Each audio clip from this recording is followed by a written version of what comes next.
ಎಲ್ಲರಿಗೂ ನಮಸ್ಕಾರ. Welcome to Shrikrishna vlog in Kannada. Daily ವ್ಲಾಗ್ನ ಸ್ಟಾರ್ಟ್ ಮಾಡ್ತಾ ಇದ್ದೀನಿ. ಹಾಗೆ ನಾಳೆ ಬೆಳಗಿನ ತಿಂಡಿಗೆ ರಾಗಿ ದೋಸೆ ಮಾಡೋಣ ಅಂತ ಹೇಳಿ ರಾಗಿನ ನೆನೆ ಹಾಕ್ತಾ ಇದ್ದೀನಿ. ನಾನು ಯಾವಾಗಲೂ ಅಷ್ಟೇ ರಾಗಿನ ನೆನೆ ಹಾಕಿ ರಾಗಿ ದೋಸೆನ ಮಾಡ್ಕೊಳ್ತೀನಿ. ತುಂಬ ಚೆನ್ನಾಗಿ ಗರಿಗರಿಯಾಗಿ ಅಕ್ಕಿ ಹಿಟ್ಟಿನ ದೋಸೆ ಯಾವ ರೀತಿ ಮಾಡ್ತೀವಿ ಅದೇ ಥರ ಬರುತ್ತೆ. ಹಾಗೆ ನಾನು ಏನು ಸ್ಪೂನ್ ತೋರಿಸ್ದೆ ಆ ಕ್ವಾಂಟಿಟಿ ಸ್ಪೂನಲ್ಲಿ 4 ಸ್ಪೂನ್ನ ಹಾಕಿದ್ದೀನಿ. ಒಂದು ಅರ್ಧ kg ಬರ್ಬೋದು ಅಂತ ಅನ್ಕೋತೀನಿ. ಕರೆಕ್ಟ್ ಅರ್ಧ kgನೇ ಇದೆಯಾ ಅಂತ ಗೊತ್ತಿಲ್ಲ, ಬಟ್ ಒಂದು ಅಳತೆ ಹೇಳಬೇಕು ಅಂದರೆ ಒಂದು ಅರ್ಧ kg ರಾಗಿ ಅಂತ ಹೇಳ್ತೀನಿ. ಹಾಗೆ ಚೆನ್ನಾಗಿ ವಾಶ್ ಮಾಡ್ಕೊಳ್ತಾ ಇದ್ದೀನಿ. ಇದು ಮನೇಲೇ ಬೆಳೆದಿರೋ ಅಂಥದ್ದು ರಾಗಿ. ನಾನು ಹಾಸನಿಂದ ಬರಬೇಕಾದ್ರೆ ರಾಗಿ ಮಾಡೋ ಮಿಲ್ಲಿಗೆ ಕೊಟ್ಟು ರಾಗಿ ಮಾಡಿಸ್ಕೊಂಡು ತಂದಿದ್ದೀನಿ. ಆದ್ರೂ ಸ್ವಲ್ಪ ಧೂಳು ಇರುತ್ತಲ್ವ, ಹಾಗಾಗಿ ಒಂದು 2-3 ಸಲ ಚೆನ್ನಾಗಿ ವಾಶ್ ಮಾಡಿಕೊಂಡು ನೆನೆ ಹಾಕ್ತಾ ಇದ್ದೀನಿ. ನಾನು ಇದ್ರ ಜೊತೆಗೆ ಅರ್ಧ ಕಪ್ಪು ಉದ್ದಿನಬೇಳೆ ಹಾಕ್ತೀನಿ ಮತ್ತು 1 ಚಮಚ ಮೆಂತೆನ ಹಾಕಿ, ಹಾಗೆ ನಾನು ಕ್ವಾಂಟಿಟಿ ಇದೇನು ಬೌಲ್ ತೋರಿಸ್ದೆ ಆ ಬೌಲಲ್ಲಿ 1 ಬೌಲ್ನ ಅಕ್ಕಿನ ಹಾಕ್ತೀನಿ. ಅಕ್ಕಿ ಹಾಕೋದನ್ನು ವಿಡಿಯೋ ಆನ್ ಮಾಡಿದ್ದೀನಿ ಅಂತ ಹೇಳಿ ಹಾಗೆ ವಿಡಿಯೋ ಹೋಗ್ತಾ ಇತ್ತು, ನಾನು ಹಾಗೆ ಹಾಕ್ತಾ ಇದ್ದೆ. ಬಟ್ ಅದು ವಿಡಿಯೋ ನಾನು ಕ್ಲಿಕ್ಕೇ ಮಾಡಿಲ್ಲ, ಹಾಗೆ ಶೂಟ್ ಕೂಡ ಆಗಿಲ್ಲ. ಅದೊಂದು ಮಿಸ್ ಆಗಿ ಹೋಗ್ಬಿಟ್ಟಿದೆ ಅಕ್ಕಿ ಹಾಕಿರೋ ಅಂಥದ್ದು. ಈ ರೀತಿ ರಾಗಿ ದೋಸೆ ಹಿಟ್ಟನ್ನ ಮಾಡ್ಕೊಳ್ಳೋದ್ರಿಂದ ಇಡ್ಲಿ ಕೂಡ ಮಾಡ್ಬೋದು. ಹಾಗೆ ರುಬ್ಬೇಕಾದ್ರೆ ಸ್ವಲ್ಪ ಗಟ್ಟಿಯಾಗಿ ನೀರನ್ನ ಜಾಸ್ತಿ ಆ್ಯಡ್ ಮಾಡ್ದೇ ರುಬ್ಬಿಟ್ಕೊಂಡ್ರೆ ಇಡ್ಲಿ ಕೂಡ ಮಾಡ್ಬೋದು. ಸಾಫ್ಟಾಗಿ ಇಡ್ಲಿ ಬರುತ್ತೆ, ಯಾಕಂದರೆ ಉದ್ದಿನಬೇಳೆ ಎಲ್ಲ ಚೆನ್ನಾಗಿ ಹಾಕಿರ್ತೀವಲ್ವ, ಹಾಗಾಗಿ ಇಡ್ಲಿ ಕೂಡ ಸಾಫ್ಟಾಗಿ ಬರುತ್ತೆ. ಯಾವಾಗಲೂ ಅಷ್ಟೇ ನಾನು ಅಕ್ಕಿ ಹಿಟ್ಟಿನ ದೋಸೆ ಆಗಿರ್ಬೋದು, ಹಾಗೆ ರಾಗಿ ಹಿಟ್ಟಿನ ದೋಸೆ ಆಗಿರ್ಬೋದು, ಸೊ ದುಂಡು ಉದ್ದಿನಬೇಳೆನ ಯೂಸ್ ಮಾಡ್ಕೊಳ್ತೀನಿ. ಇದರಲ್ಲಿ ಅಂದರೆ ಬೇಳೆ ಅರ್ಧ ಉದ್ದಿನಬೇಳೆ ಬರುತ್ತಲ್ವ, ಸೊ ದುಂಡು ಉದ್ದಿನಬೇಳೆ ಅಲ್ಲದೆ ಅದನ್ನು ಕೂಡ ಯೂಸ್ ಮಾಡ್ಬೋದು. ಬಟ್ ಯಾವಾಗಲೂ ಇದನ್ನೇ ತಗೊಂಡು ಬರೋದ್ರಿಂದ ನಾನು ಇದನ್ನೇ ಯೂಸ್ ಮಾಡ್ಕೊಳ್ತೀನಿ. ಹಾಗೆ ರಾಗಿ ಎಲ್ಲ ಒಂದು 5-6 ಗಂಟೆ ಕಾಲ ಚೆನ್ನಾಗಿ ನೆನೆಯಬೇಕು. ಕೈಯಲ್ಲಿ ಮುಟ್ಟು ನೋಡಿದ್ರೆ ಅದು ಸೌಂಡ್ ಬರಬಾರ್ದು, ಅಂದರೆ ಕಡ್ದು ನೋಡಿದ್ರೇನು ಕಟಮ್ ಮತ್ತು ಸೌಂಡ್ ಬರಬಾರ್ದು. ಸ್ವಲ್ಪ ಮೆತ್ತಗಿರಬೇಕು, ಆವಾಗಲೇ ಇಡ್ಲಿ ಆಗ್ಬೋದು ದೋಸೆ ಆಗ್ಬೋದು ಸ್ವಲ್ಪ ಚೆನ್ನಾಗಿ ಸಾಫ್ಟಾಗಿ ಬರುತ್ತೆ. ರಾಗಿ ಸ್ವಲ್ಪ ನೆನೆಯೋದು ಸ್ವಲ್ಪ ಲೇಟ್ ಆಗುತ್ತೆ, ಹಾಗಾಗಿ ನಾನು ಒಂದು 5-6 ಗಂಟೆ ಕಾಲ, ಅದಕ್ಕಿಂತ ಜಾಸ್ತಿ ನೆಂದ್ರೂ ಚೆನ್ನಾಗಿ ಬರುತ್ತೆ. ಸೇಮ್ ಅಕ್ಕಿ ದೋಸೆ ಏನು ಮಾಡ್ಕೊಳ್ತೀವಿ, ಅಕ್ಕಿ ದೋಸೆ ಆಗಿರ್ಬೋದು, ಇಡ್ಲಿಗೆಲ್ಲ ಏನು ಹಿಟ್ಟನ್ನ ಮಾಡ್ಕೊಳ್ತೀವಿ ಅದೇ ರೀತಿ ರಾಗಿ ದೋಸೆನೂ ಮಾಡೋ ಅಂಥದ್ದು. ಮೊದಲೆಲ್ಲ ರಾಗಿ ಹಿಟ್ಟನ್ನ ಹಾಗೆ ನೀರಲ್ಲಿ ಕಲಸಿ ದೋಸೆನ ಹಾಕ್ತಿದ್ದೆ. ಅಷ್ಟು ಗರಿಗರಿಯಾಗಿ ಬರ್ತಾ ಇರಲಿಲ್ಲ, ಒಂಥರ ಸಾಫ್ಟ್ ಆಗಿರ್ತಿತ್ತು. ಮಕ್ಕಳು ತಿನ್ನೋಕ್ಕೂ ಇಷ್ಟಪಡ್ತಾ ಇರಲಿಲ್ಲ. ಅಷ್ಟು ಚೆನ್ನಾಗಿಲ್ಲ ಅಮ್ಮ ಅಂತ ಹೇಳ್ತಾಯಿದ್ರು. ಮತ್ತು ಅದರಲ್ಲಿ ಸ್ವಲ್ಪ ರವೆ ಎಲ್ಲ ಮಿಕ್ಸ್ ಮಾಡಿ ಹಾಕಿದ್ರೂ ಅಷ್ಟು ಏನೋ ಒಂಥರ ಚೆನ್ನಾಗಿ ಬರ್ತಾ ಇರಲಿಲ್ಲ. ನನಗೂ ತಿನ್ನೋಕ್ಕೂ ಇಷ್ಟ ಆಗ್ತಾ ಇರಲಿಲ್ಲ, ಬೇಗ ಮೆತ್ತಗಾದಂಗೆ ಆಗ್ತಾಯಿತ್ತು.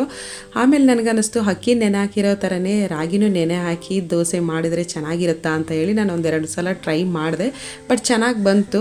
ಯಾವಾಗಲೂ ಅಷ್ಟೇ ನನ್ನ ಯೂಟ್ಯೂಬ್ ಚಾನಲ್ನಲ್ಲಿ ನಾನು ಏನಾದರೂ ಒಂದು ರೆಸಿಪಿನ ತೋರಿಸ್ತೀನಿ ಅಂತ ಅಂದರೆ ನಾನು ಮೊದಲು ಟ್ರೈ ಮಾಡಿ ನೋಡ್ತೀನಿ, ಬಟ್ ಚೆನ್ನಾಗಿದೆಯಾ, ಈ ಕುಕ್ಕಿಂಗ್ ಮಾಡೋದು ಚೆನ್ನಾಗಿ ಬರುತ್ತಾ ಈ ಥರದ ರೆಸಿಪಿ ಅಂತ.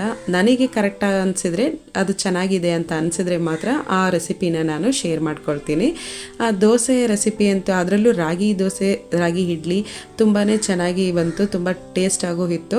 ಹಾಗಾಗಿ ನಾನು ಇದನ್ನು ಶೇರ್ ಮಾಡ್ಕೊಳ್ತೇನೆ. ಯಾವಾಗಲೂ ಅಷ್ಟೇ ನಮ್ಮಮ್ಮ ಹೇಳೋರು, ನಾವೇನು ಅಡುಗೆ ಮಾಡ್ತೀವಿ ಅದನ್ನು ಕಣ್ಣಲ್ಲೇ ನೋಡಿಕೊಂಡು ರೆಸಿಪಿನ ಕಲಿಬೇಕು ನೀವು ಅಂತ ಹೇಳಿ. ಹಾಗೆ ಒಂದೊಂದನ್ನು ಹೇಳ್ಕೊಡ್ತಾಯಿದ್ರು. ಏನಾದರೂ ಒಂದು ಚಟ್ನಿ ಮಾಡಬೇಕಾದ್ರೆ ಆಗಿರ್ಬೋದು, ದೋಸೆ ಎಲ್ಲ ಅವರೇ ಗುರುತು ಏನೇನು ಅಂದರೆ ಏನೇನು ಇಂಗ್ರೀಡಿಯೆಂಟ್ಸ್ ಎಲ್ಲ ಹಾಕಬೇಕು ಅದನ್ನೆಲ್ಲ ಹೇಳ್ಕೊಟ್ಬಿಡೋರು. ನಮ್ಗೆ ಅವಾಗ ಅಷ್ಟು ದೊಡ್ಡದು ಅಂತ ಅನ್ನಿಸ್ತಿರ್ಲಿಲ್ಲ ಅಡುಗೆ ಮಾಡೋದು. ಹಾಗೆ ಯಾಕಾಗಿ ಈ ಮಾತನ್ನ ಹೇಳ್ತಾ ಇದ್ದೀನಿ ಅಂದರೆ ಅದಕ್ಕೂ ರೀಸನ್ ಇದೆ. ನಾನು ಮದುವೆ ಆದಾಗ ಅಷ್ಟು ಏನು ಕುಕ್ಕಿಂಗ್ ನಾನು ಕಲ್ತಿರ್ಲಿಲ್ಲ. ಮದುವೆ ಆದಮೇಲೆ ಸ್ವಲ್ಪ ಕುಕ್ಕಿಂಗ್ನ ಕಲ್ತಿದ್ದಂಥದ್ದು. ಮುಂಚೆ ಟೀ ಕಾಫಿ ಮಾಡ್ತಿದ್ದೆ, ಚಿತ್ರಾನ್ನ ಮೊಸರನ್ನ ಇದೆಲ್ಲ ಮಾಡ್ತಾಯಿದ್ದೆ. ಮತ್ತು ಈ ರೀತಿ ದೋಸೆ ಇಡ್ಲಿ ರೊಟ್ಟಿ ಈ ಥರದ್ದು ಏನು ನನಗೆ ಬರ್ತಾ ಇರಲಿಲ್ಲ. ಯಾವಾಗ ನನಗೆ ಅಂತ ಒಬ್ಬಳು ಮಗಳಾದ್ಲು, ಆವಾಗ ನನ್ನ ಮಗಳು ಸ್ಕೂಲಿಗೆ ಕಳಿಸ್ಬೇಕಾದ್ರೆ, ಅಂದರೆ LKG ಫಸ್ಟ್ ಸ್ಟ್ಯಾಂಡರ್ಡು ಇರಬೇಕಾದ್ರೆ ಅಂತ ಅನ್ಕೋತೀನಿ, ತುಂಬ ಹಳೆ ಸ್ಟೋರಿ ಇದು. ಆವಾಗ ಸ್ಕೂಲಲ್ಲಿ ಫ್ರೆಂಡ್ಸ್ ಎಲ್ಲ ಲಂಚ್ ಬಾಕ್ಸ್ ತಂದಿರ್ತಾರಲ್ಲ, ಆವಾಗ ಕೇಳ್ತಿದ್ಲು, ಅಮ್ಮ ನೀವು ರೈಸ್ ಐಟಮ್ಮೇ ಮಾಡಿಕೊಡ್ತೀರಾ, ನನಗೆ ಇಡ್ಲಿ ದೋಸೆ ಈ ಥರದ್ದೆಲ್ಲ ಮಾಡಿಕೊಡಿ ಅಂತ ಹೇಳಿ.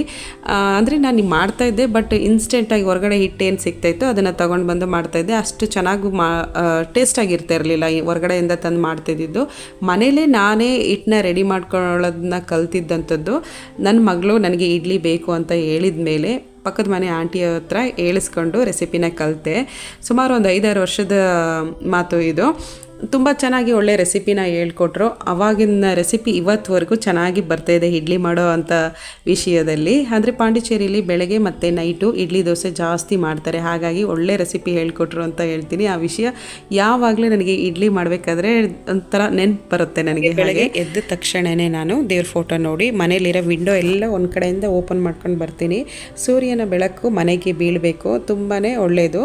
ಹಾಗೆ ಫ್ರೆಶ್ ಅಂತಲೂ ಅನ್ನಿಸ್ತಾ ಇರುತ್ತೆ, ಹೆಚ್ಚು ಬೆಳಕಿರೋದ್ರಿಂದ ಫ್ರೆಶ್ ಅಂತ ಅಂತಲೂ ಅನ್ನಿಸ್ತಾ ಇರುತ್ತೆ. ಹಾಲೆಲ್ಲ ಏನು ತಂದಿರ್ತೀನಿ ಹಾಲನ್ನ ಶೋಧಿಸ್ಕೊಂಡು ಕಾಯಕ್ಕೆ ಇಟ್ಬಿಡ್ತೀನಿ. ಕಾಯಕ್ಕೆ ಅಂದರೆ ಸಿಮ್ಮಿಗೆ ಹಾಕ್ಬಿಟ್ಟು ಬಾಗಿಲನ್ನ ತೊಳೆಯೋಕ್ಕೆ ಅಂತ ಹೋಗ್ತೀನಿ. ಆಮೇಲೆ ಏನಿದ್ರು ಬಂದು ತಿಂಡಿ ಮಾಡ್ತೀನಿ. ಮಕ್ಕಳು ಹೇಗಿದ್ರು ಸ್ಪೋರ್ಟ್ಸ್ಗೆ ಹೋಗಿರ್ತಾರೆ, ಅವರು ಬೇಗ ಎದ್ದು ಅವ್ರು ಬರೋ ಅಷ್ಟರಲ್ಲಿ ನಾನು ತಿಂಡಿ ಎಲ್ಲ ರೆಡಿ ಮಾಡಿ ಇಟ್ಟಿರ್ತೀನಿ. ಬಂದು ಸ್ನಾನ ಎಲ್ಲ ಮುಗಿಸ್ಕೊಂಡು ತಿಂಡಿ ಮಾಡಿಕೊಂಡು ಸ್ಕೂಲಿಗೆ ಹೊರಡ್ತಾರೆ. ಇದು ಡೈಲಿ ರೊಟೀನ್ ಇದೇ ಆಗೋಗ್ಬಿಟ್ಟಿದೆ. ಸೊ ಒಂದೊಂದು ದಿನ ನಾನು ಏನೇನು ತಿಂಡಿ ಮಾಡ್ತೀನಿ ಅದರ ಮೇಲೆ ಡಿಪೆಂಡ್ ಆಗುತ್ತೆ ಅಷ್ಟೇ. ಇಲ್ಲಾಂದರೆ ಟೈಮ್ ಇದ್ದರೆ ಮನೆ ಕಸನೋ ಅವ್ರು ಬರೋಕ್ಕಿಂತ ಮುಂಚೆನೇ ಗುಡಿಸ್ಬಿಡ್ತೀನಿ.